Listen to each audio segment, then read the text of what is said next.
just feel like I receive a lot of hate from black women, so I don't really feel like I'm getting anything done. Because Why do you feel like you receive a lot of hate from black women? I just feel like we're so nasty to one another. You know what I mean? Like, Do you feel like any of that stems from the relationship, the first relationship that you had with a black woman, which was with your mom? like it's in us. I get it. I get it. I get it. Do you ever have any fears or reservations about your kids doing that type of work when they get older? My 18-year-old daughter is doing it. What's up, YouTube? I have the best trainer in Atlanta and possibly the world. Hit him up on Instagram at Katie with the Muscle. Now back to the content. My 4-year-old's dad, I just wanted a baby by him. I just thought he was cool. And Well, now see, you had me all the way up until then. What, yeah, he was. What kind of logic is that? I'm saying, like, you know, they're a cool Ethiopian family, and I just thought he was handsome and thought he was just too damn fine, and I just wanted a baby by him. I didn't want a relationship. I didn't want anything. I just wanted to screw him and have a baby. But what does that do for the baby? Because, okay, so what is the relationship that you have? Are any three of these other guys in the kid's life? No. So then what does that do for the baby? That decision that you made to just have a baby by some, obviously chocolate, handsome guy, right? With good hair, as we call it in our community. And you made a baby, and now that baby doesn't have a dad in his life. So what is... That's by his choice, though. I can't control his decisions and his actions. Yeah, it's kind of your choice to... Because you said it was willy-nilly. Like, you didn't... Right. You just wanted a baby. But he's Did he want a baby now? Like, so there's nothing he can really do for my son because he's in Portland, Oregon, strung out on crystal meth. Man, is everybody out in Oregon strung out on crystal meth? Yeah. Okay. Yeah, it's a little different on the West Coast. I was in Arizona a few months back, and it's different drugs out there. So way different drugs. Okay, so as far as prostitution goes, have you ever done that? Yes. And so, is that still something that you currently do, or is that something that you're cut off at a certain point? No, I've been stopped doing that. What age would you say you cut that off? I say in my 20s, like my mid-20s. Mid-20s, and what age would you say it started? It's the same instrument from the last. I was 16. 16? Mm-hmm. Before or after you had the baby? After I had my son. After when his dad got him when he was 6 months. So yeah. And so, what made you start doing that? I met a pimp. I met a pimp in Oregon, and he took me on the road with him. What made you decide to go on the road with him? To say like, oh yeah, that sounds good. I want to do that.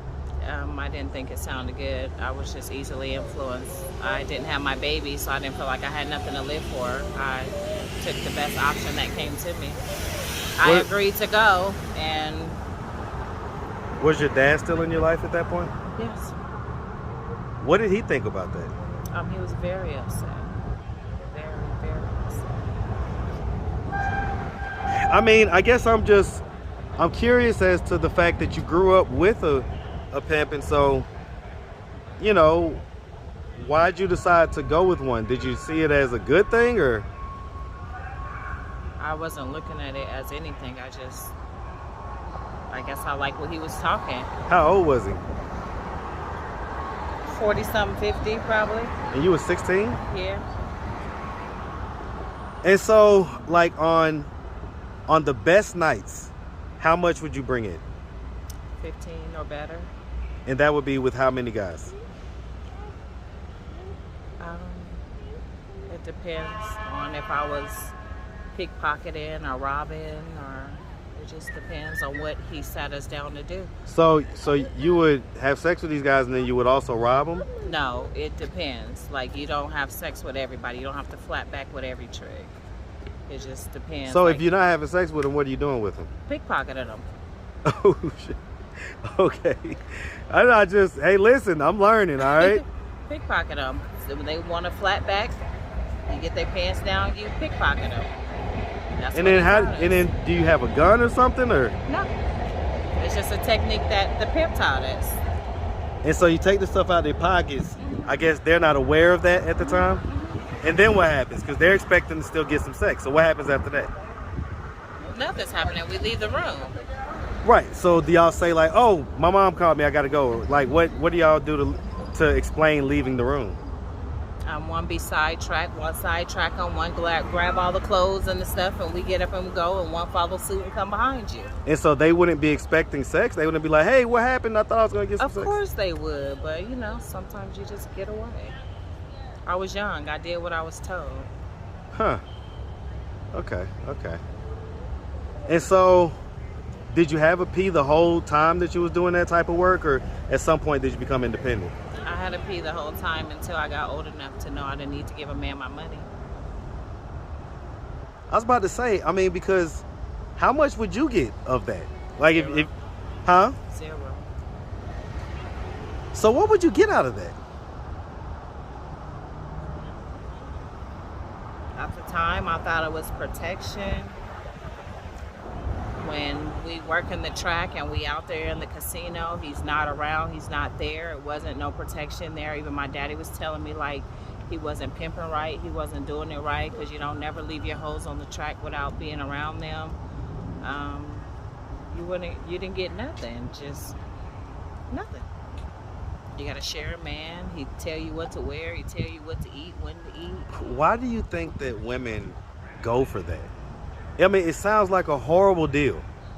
Like, just as a human, like, we're taught to look after for ourselves. You know, look after ourselves. We're not just taught, we instinctually move in our best interests. But when you don't have somebody like telling you that and teaching you that, then you don't know. Your Even dad though my didn't mom teach you and that? dad was living that lifestyle. We knew they was living that lifestyle. It wasn't on the forefront for us to see.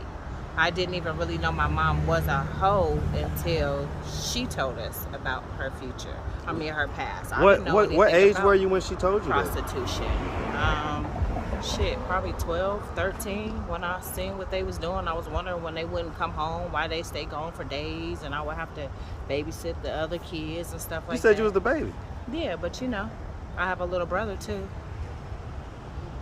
Okay. Yeah, like, I don't know. I don't know why. I can't tell you why I did the things that I did. Has anybody ever asked you this? Why did I choose to prostitute?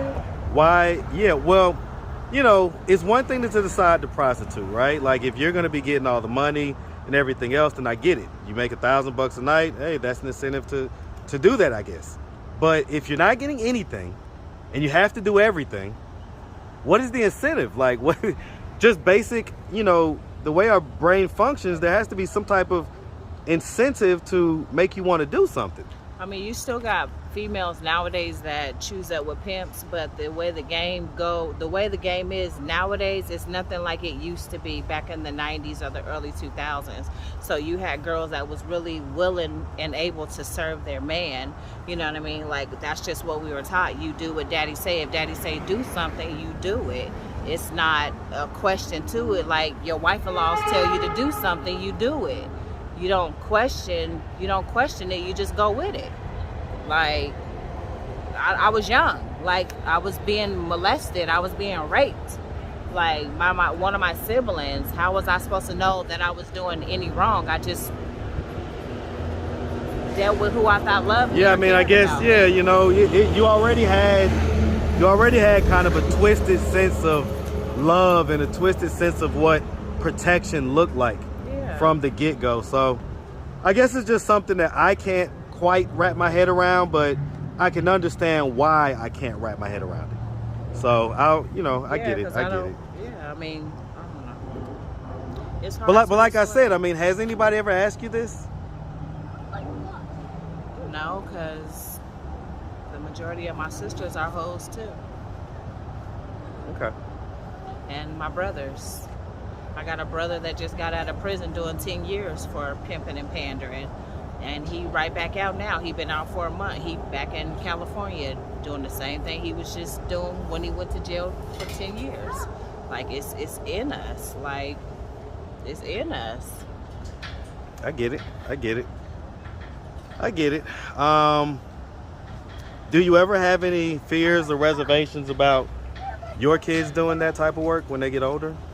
My 18-year-old daughter is doing it. She's selling content on the internet already.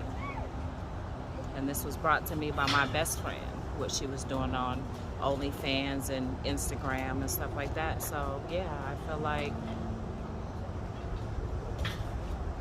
How does that make you feel?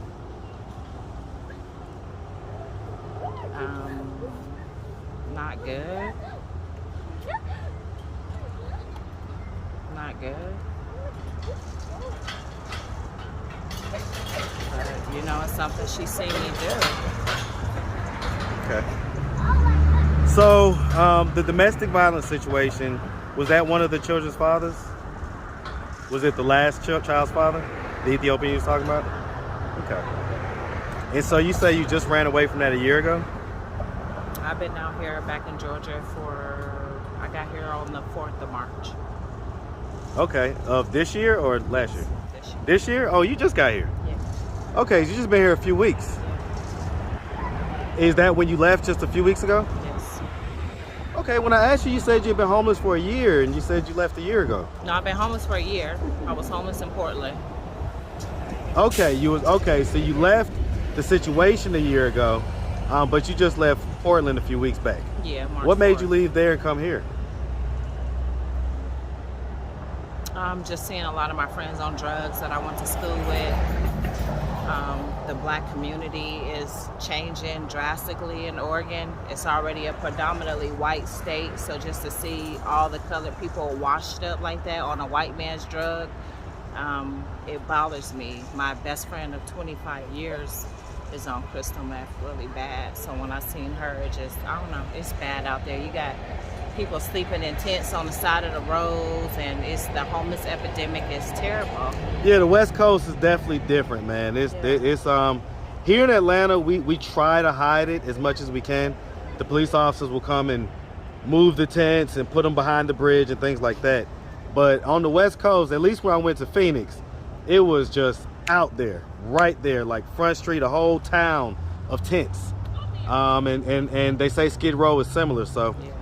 All right. So what are we doing at this point to try to get ourselves out of this position of homelessness? I've been trying to get resources to get me and my kids into a shelter. I'm just searching high and low. I've been up every morning at 5 o'clock trying to get help. It's hard for women with kids out here. Just reaching out and staying in contact with people, doing the best that I can while I'm out here. I just feel like I receive a lot of hate from black women, so I don't really feel like I'm getting anything done. Because Why do you feel like you receive a lot of hate from black women? I just feel like we're so nasty to one another. You know what I mean? Like, Do you feel like any of that stems from the first relationship that you had with a black woman, which was with your mom? That you may just already have tainted lenses when it comes to black women? no, because all black women aren't like that. I've met some good people out here. I just feel like when it comes to the resource-wise and people in power position, People that work at those places, yeah, they're not they being. know that you need. And then on the outside looking in, I'm a homeless woman, you know. I mean, I'm being judged on my outer exterior and how I look. I'm not walking around looking fine. I'm not walking around looking like I'm not homeless. So I feel like I'm being judged on my attire as well, too. Yep. Well, that definitely happens. That definitely happens. So, all right. Well, if anybody out there wanted to reach out, help, or donate, do you have a way they could do that? Do you have social media, Cash App, anything like that? Yes. Okay. What you got? I got social media. I got Cash App. What's your socials? Tony Keller on Facebook. TONI. TONIKELLER. You said that was the same name as your mom, right? Yeah, I'm a junior. Wow. Y'all got the same name and everything. Cursed. Okay. That's Facebook. What about IG? I do have an Instagram, but I'm not really on there like that. I try to use that for my catering because I like to cook too. So I don't really use my Instagram. Okay, Cash App. I think it's money sign. We don't want to think around here, trust me. Let's just verify. Do you have your phone with you? Yeah. Olivia, bring Mom her phone, please.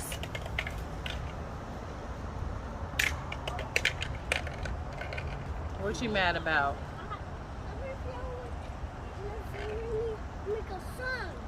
Oh, thank you, babe. It's been sitting in the sun. Probably ain't gonna work. I'll let you listen to a song in a minute, okay? Okay. It's money sign choices CHOYCESRUS money sign CHOYCESRUS. Choices are us. Okay. All right, miss. Well, like I say, we really appreciate you taking the time, answering all of our questions. I mean, we definitely wish you and these kids nothing but the best out here, okay? Thank you. Make sure you have a good one, sweetie. Thank you. All right.